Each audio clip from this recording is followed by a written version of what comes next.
अमरावती शहरात पहिल्याच पावसात जनजीवन विस्कळीत झालंय। जोरदार वादळ, विजांचा कडकडाट आणि मुसळधार पावसामुळे शहरातील रस्ते काही क्षणातच पाण्याखाली गेले। पहिल्या मुसळधार पावसामुळे महानगरपालिकेच्या पाणी निचरा करण्याच्या दाव्यांची पोलखोल झाली आहे। प्रमुख चौक, बाजारपेठा आणि सखल भागांमध्ये पाणी साचलंय।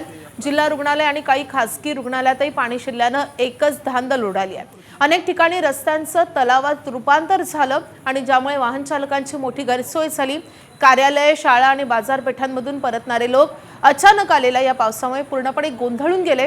पाऊस सुरू होताच शहरातील सखल भागांमध्ये राहणाऱ्या रहिवाशांची चिंता वाढली।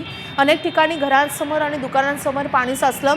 काही ठिकाणी पालिकेची पथकं पंपांच्या सहाय्याने पाणी उपसण्याच्या कामात गुंतली होती। जर पुढील काही दिवस पाऊस याच गतीने सुरू राहिला तर या भागातील पाणी साचण्याची समस्या आणखीनच गंभीर होऊ शकते।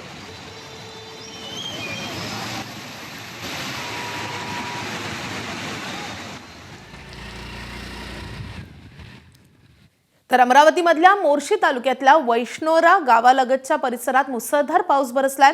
मुसळधार पावसामुळे परिसरातील नदी नाले दुथडी भरून वाहू लागले। अनेक ठिकाणी पाण्याचा वेग वाढल्याने निसर्गरम्य दृश्य पाहण्यासाठी नागरिकांनी गर्दी केली होती। आवश्यक पाऊस झाल्याने पेरणीला गती मिळणार आहे। गेल्या काही दिवसांपासून पावसाच्या प्रतीक्षेत असलेल्या शेतकऱ्यांनी या पावसाचं स्वागत केलंय। यंदाच्या हंगामातील पेरणीसाठी हा पाऊस अत्यंत उपयुक्त ठरणार असल्याचं शेतकरी सांगतायत।